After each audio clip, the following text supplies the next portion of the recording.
Então agora nós vamos mostrar a técnica. Nós demos o nome dessa técnica aqui na CMK de contra-ataque no segundo tempo. Ela tem um detalhe aqui que é muito importante, que faz toda a diferença. Olha, tudo funciona, tudo pode pontuar. A questão é se eu estou aumentando a possibilidade de ter êxito ou se eu estou diminuindo a possibilidade de ter êxito. Mas tudo pode acontecer. O que nós estamos mostrando aqui é uma técnica que aumenta a sua possibilidade de pontuar, ok? Então agora nós vamos mostrar a técnica do contra-ataque. Nós demos o nome aqui na CMK do contra-ataque do segundo tempo, né? Ele tem um detalhezinho aqui que faz toda a diferença.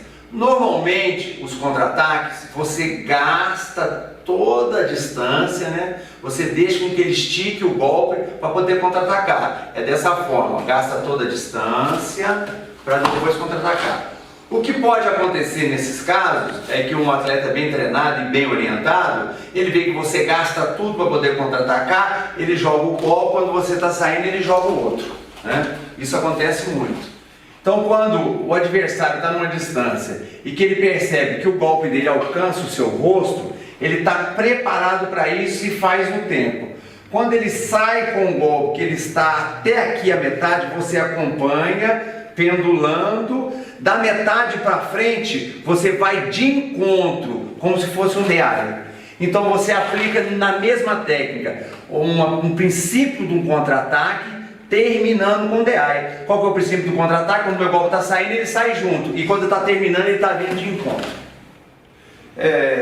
Não propriamente um erro, mas um costume do atleta que pode dificultar nessa técnica é quando o braço dele está mais baixo. Ou seja, eu sou adversário, eu estou com o meu braço mais alto e ele está com o braço abaixo do meu para poder bloquear o meu braço para contra-atacar. Ou seja, se eu tenho um tempo bom, um quadril bom, uma velocidade boa, eu jogo meu braço por cima do dele. Até ele levantar é muito difícil. Então o que ele deve fazer? O braço acima do meu, joga movimentando o braço, pode movimentar o braço, né? Movimentando, mas sempre acima, sempre acima. Se o meu braço está aqui, o braço dele movimenta assim, porque eu tenho que passar, ó, pela área do braço dele. Quando o braço está embaixo, eu posso jogar por cima do braço dele. Então é importante que ele vigie esse campo, o campo por onde o meu braço vai passar. Se ele quer me contra-atacar assim, porque ele já me estudou e sabe que eu vou entrar assim, então é aqui que ele tem que estar protegendo. Protegendo, não só protegendo, numa posição que ele fique superior, porque o meu braço tem que vazar a guarda dele, e no que vaza fica muito mais fácil para ele contra-atacar, ó. O braço já está. Já o braço embaixo, ele vai ter que subir o braço, subir para pegar, e muitas vezes meu braço por cima, eu acabo chegando primeiro, o surpreendendo. Gente, uma observação que ela é muito importante. Não existe uma regra geral, uma regra fixa, isso não existe. Há atletas que lidam muito bem, como o Alisson, com o braço para baixo. Ele tem uma movimentação boa, tem um reflexo bom e faz uma distância boa. E usa isso até como uma armadilha. Tá? Então não é uma regra fixa, geral. O que nós estamos comentando, que nesse contra-ataque específico, nesse movimento específico, que eu sei que ele vai entrar no rosto, jogando o Gyakusuki avançado no meu rosto, então eu marco ele com o meu braço da frente, no trajeto que o braço dele vai fazer, né? Muito antes, eu pode até movimentar mais afastado com o braço para baixo, porque nós não estamos em risco, com o braço para baixo. Aí quando ele ajustou, que ele vai, daí ele se prepara, mexe movimentando, porque daí meu braço passa.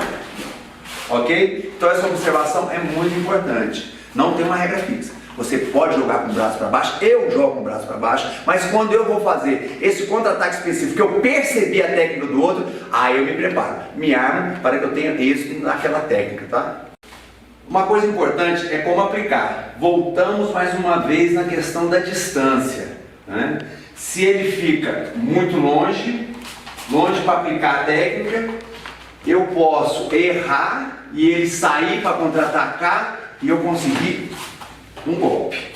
Se ele ajusta bem a distância, eu não tenho isso, que quando eu saio, ele vai fazer o contra-ataque, né, que é o segundo tempo que nós estamos fazendo, ele saiu, quando eu penso em outra coisa, o golpe já está impedido, né?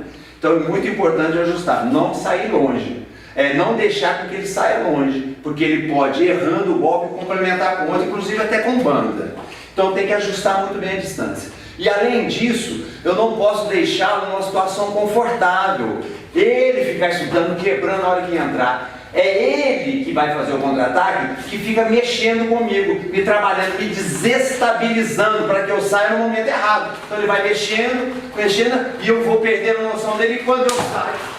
Isso é fundamental. Desestabilizá-lo, roubar a distância, desestabilizá-lo para depois que ele for aplicar o golpe, ele está sem uma distância correta e eu consigo então, dominando a situação, concluir o meu contra-ataque. Isso é fundamental.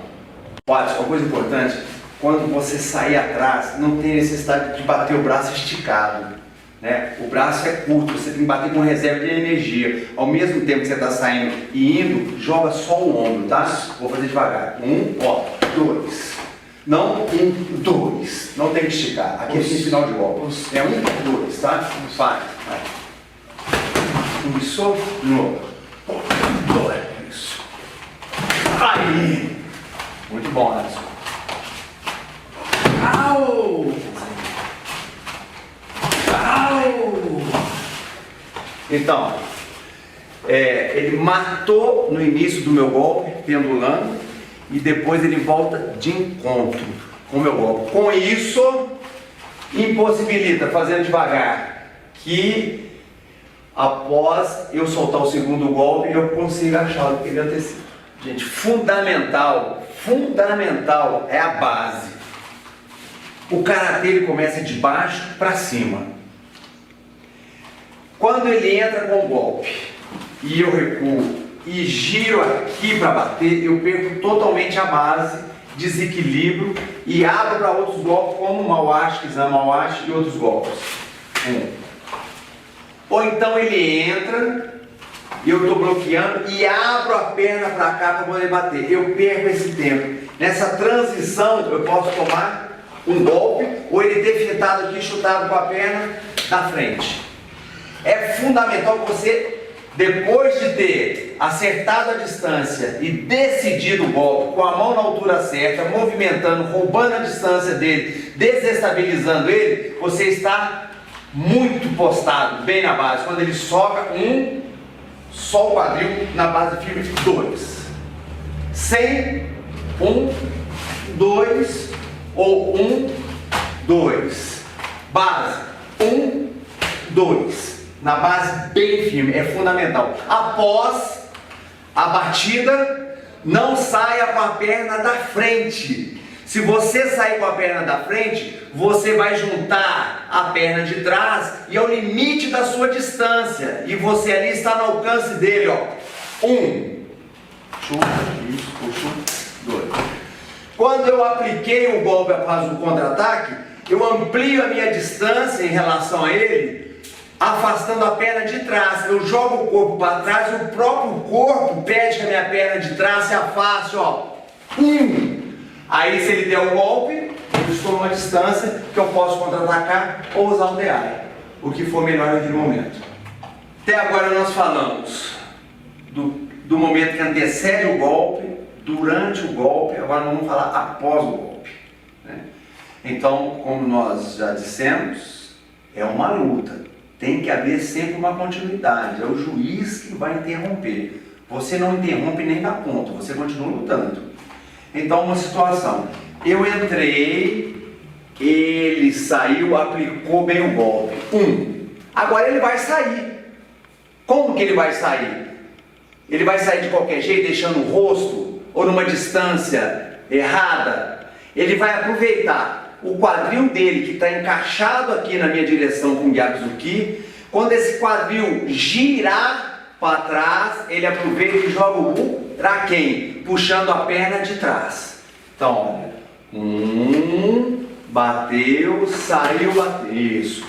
Não esquece de dar sempre uma saidinha antes. 2, 2.